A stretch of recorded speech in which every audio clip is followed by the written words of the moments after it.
Hi friends, welcome back to my YouTube channel. ನಾನು ನಿಮ್ಮ ತೇಜು. ಎಲ್ಲರೂ ಹೇಗಿದ್ದೀರಾ? ನಾನು ಚೆನ್ನಾಗಿದ್ದೀನಿ. ನೀವೆಲ್ಲ ಚೆನ್ನಾಗಿದ್ದೀರಾ ಅಂದ್ಕೊಂಡಿದ್ದೀನಿ.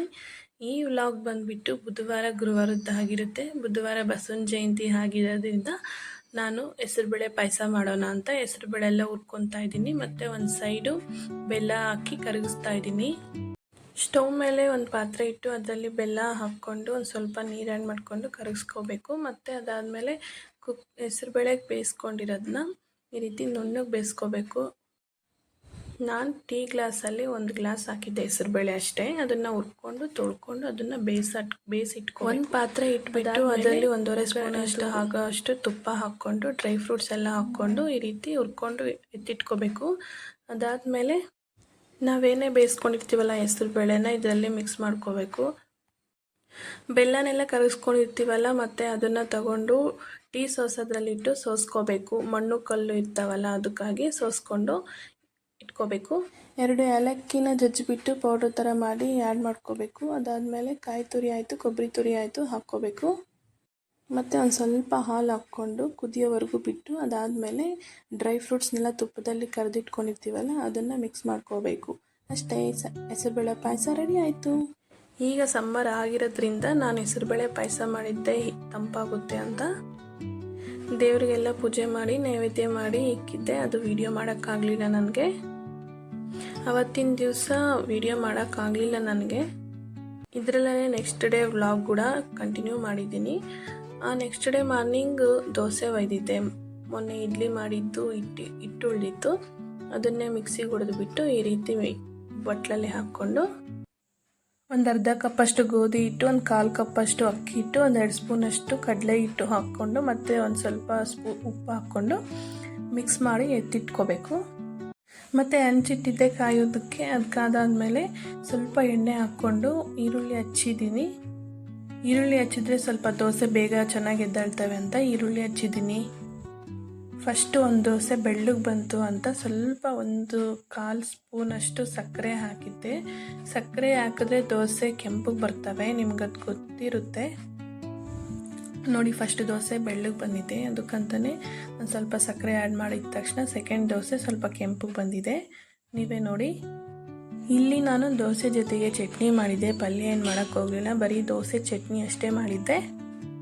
ನಿಮಗೆಲ್ಲ ನನ್ನ ಸ್ಲ್ಯಾಂಗ್ ಅರ್ಥ ಆಗುತ್ತೋ ಇಲ್ವೋ, ಯಾಕೆ ಅಂದರೆ ನಂದು ಆಂಧ್ರ. ನನ್ನನ್ನು ಕರ್ನಾಟಕಕ್ಕೆ ಕೊಟ್ಟಿದ್ದಾರೆ. ನಮ್ಮ ಅಮ್ಮಂದೇನೋ ಕರ್ನಾಟಕ, ನಮ್ಮ ಅಪ್ಪಂದೇನೋ ಆಂಧ್ರ, ಮತ್ತು ನಾನು ಬಂದು ಕರ್ನಾಟಕಕ್ಕೆ ಕೊಟ್ಟಿದ್ದಾರೆ. ಮನೆಯಲ್ಲೆಲ್ಲ ನಾವು ಕನ್ನಡನೇ ಮಾತಾಡ್ತಾ ಇದ್ದೀವಿ, ಹಾಗಾಗಿ ಸ್ವಲ್ಪ ಎಲ್ಲ ಕನ್ನಡ ಚೆನ್ನಾಗೇ ಬರುತ್ತೆ ನನಗೆ. ನಾನು ಓದಿದ್ದೆಲ್ಲ ಆಂಧ್ರದಲ್ಲೇ ಓದಿದ್ದು, ಹಾಗಾಗಿ ನನಗೆ ಕನ್ನಡನೂ ಬರುತ್ತೆ, ತೆಲುಗುನೂ ಬರುತ್ತೆ. ಶಾರ್ಟ್ ವಿಡಿಯೋಸದಲ್ಲೆಲ್ಲ ನಾನು ತೆಲುಗುನಲ್ಲೇ ಕಾಮಿಡಿ ಸೀನ್ಸ್ ಎಲ್ಲ ಪೋಸ್ಟ್ ಮಾಡ್ತಾ ಇದ್ದೀನಿ. ನಿಮ್ಗೆ ಅರ್ಥ ಆಗುತ್ತೋ ಇಲ್ಲ ಗೊತ್ತಿಲ್ಲ. ನೆಕ್ಸ್ಟ್ ಯಾವಾಗಾದರೂ ನನ್ನ ಬಗ್ಗೆ ಫುಲ್ ಡೀಟೇಲ್ಸಲ್ಲಿ ಒಂದು ವಿಡಿಯೋ ಮಾಡಿ ಹಾಕ್ತೀನಿ.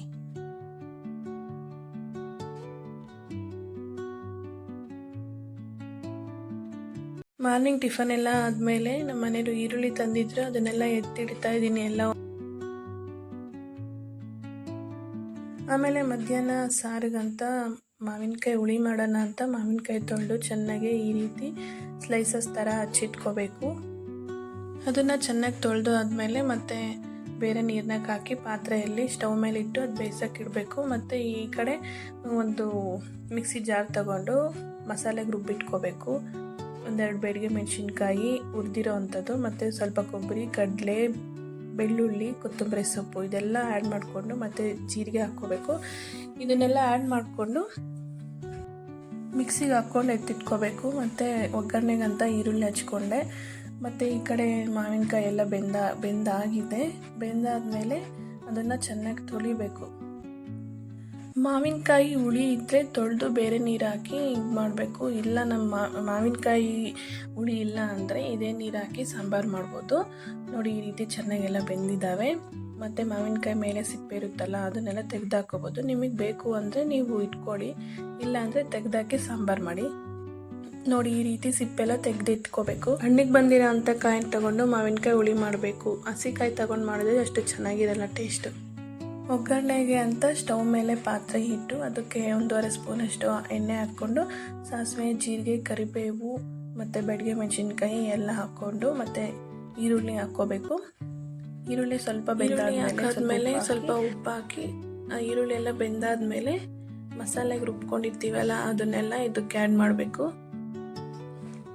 ಮತ್ತು ಚೆನ್ನಾಗಿ ಈ ರೀತಿ ಮಿಕ್ಸ್ ಮಾಡಿಕೊಂಡು ಸ್ವಲ್ಪ ಕುದಿಯೋವರೆಗೂ ಬಿಟ್ಟು ಕುದ್ದಾದ್ಮೇಲೆ ನಾವೇನೇ ಬೇಯಿಸ್ಕೊಂಡಿರ್ತೀವಲ್ಲ ಮಾವಿನಕಾಯಿ ಅದನ್ನು ಇದರಲ್ಲಿ ಆ್ಯಡ್ ಮಾಡ್ಕೋಬೇಕು ಅಷ್ಟೇ.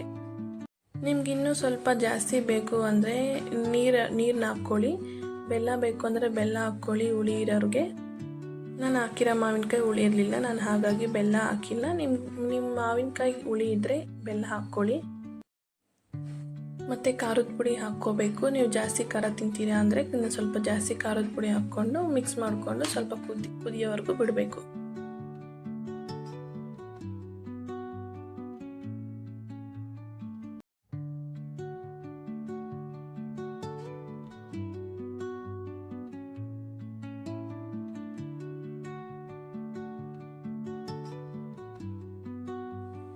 ಲಾಸ್ಟ್ ಟಚ್ ಕೊತ್ತಂಬರಿ ಸೊಪ್ಪು.